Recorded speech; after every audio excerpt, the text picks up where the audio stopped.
Hello everybody and welcome back to another Gloo tutorial. In this video I'm going to show you how you can create jQuery functions with the Interactor engine. Let's get into it.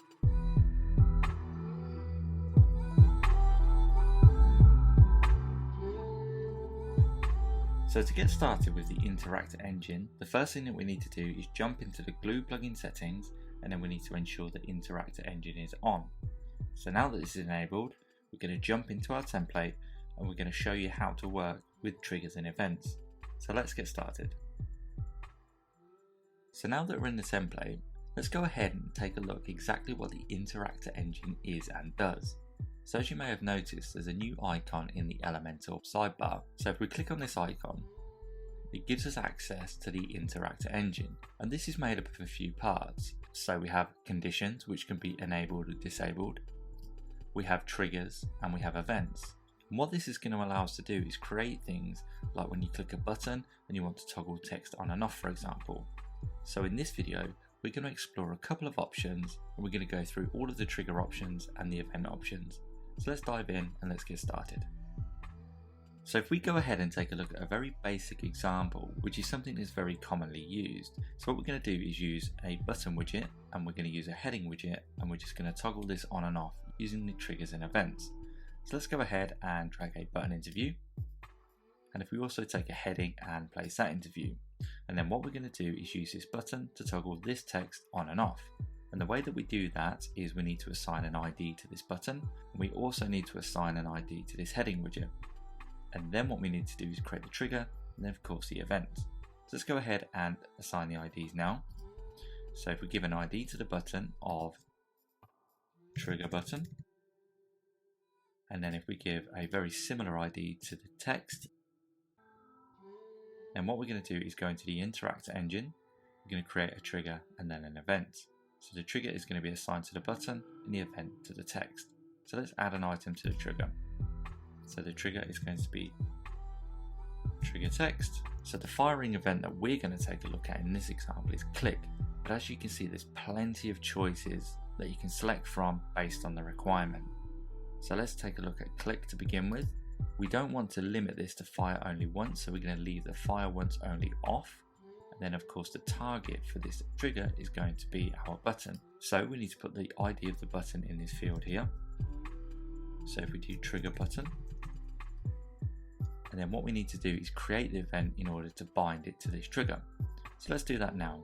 So if we go down to events and add item, the title is going to be trigger text.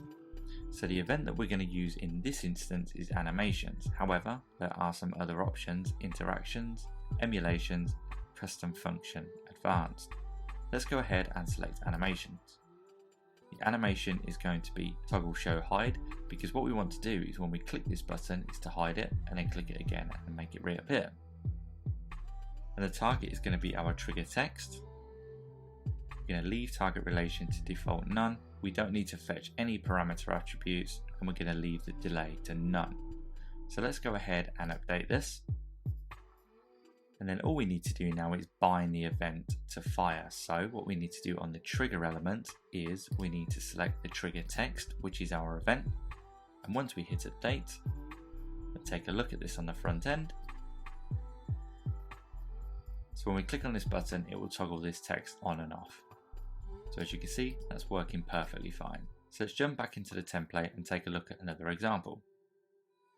Okay, so now that we're back on our template, what we're going to do is explore the triggers and events a little bit further, and then we're going to take a look at the conditional options. So if we take a look in the trigger options and take a look at the firing events, there's plenty of options to choose from. What we're going to do is just change this up slightly. If we select mouse enter, for example, and then if we change the event, what we can do is change the event from an animation to an interaction, for example. When we hover over this button, it's going to change the text to highlight this yellow. I've already created a class ready to do this. So what we're going to do is choose this new interaction field, and then we're going to set add class, because what we're going to do is add a class to this when we hover over the button. So as mentioned, I've already created a class and it's called yellow text. All we need to do is just take a copy of this class. This is assigned in the custom CSS field. If we go back to Interactor And then if we assign this in the parameter field, because we've selected the interaction to be add class, there's no need to put the dot in front of yellow text. So if we hit update and take a look, when we hover over this button, this text will now highlight in yellow. So if we hover over the button, and there we go, you can see that the text is now highlighted. So if we jump back into the template, let's now look at the conditions. So in order to work with conditions, you must first of all enable this, and then you get this add item option. And what this allows us to do is select any firing condition type that we need. So we can either use trigger only if condition is met, or don't use a trigger if condition is met. So essentially what we're doing is picking and choosing what and when these events can be fired. So if we select use trigger only if condition is met, so if we take a look at the conditions, there's tons of options through the general, user and posts. So for example, if you wanted only logged in users, for example, to be able to trigger these events, you'd simply select user logged in. So what we're going to do is just try this out. So if we select user is not logged in, and then if we hit update, because I'm a logged in user, this will prevent the trigger from working. And then what we need to do is assign a trigger to this condition. So if we select this field here, and then if we do trigger text, click update. So because we're a logged in user, this is preventing this trigger from actually working. So in the final part of the video, we're going to take a look at how you troubleshoot if you run into any problems with working with the Interactor engine. So let's jump into the front end and take a look. So when working with jQuery, which is essentially what Interactor is the Elementor way of building your jQuery events and triggers.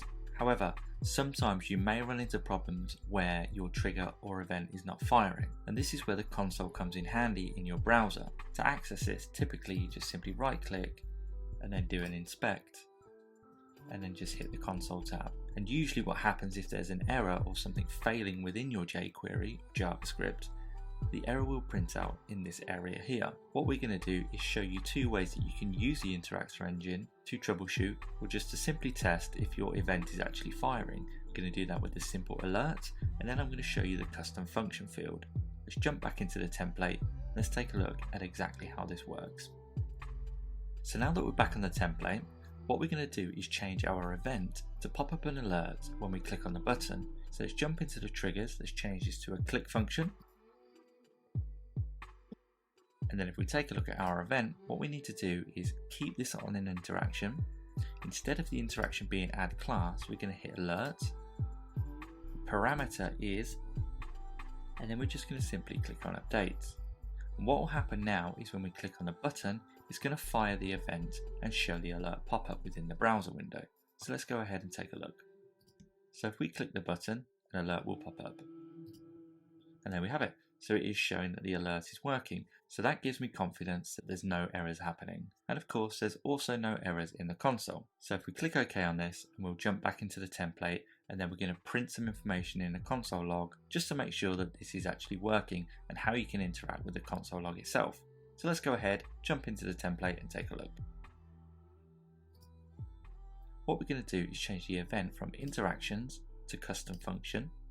And in the field, we're going to simply write console log, and then we're going to print out our message within the console. If we click update, and again, when we click on the button, this is going to output and print a message within the console log. Let's take a look. Okay, so when we click the button, we're expecting to see a message print out within the log. So this just goes to prove that the trigger and the events are working together.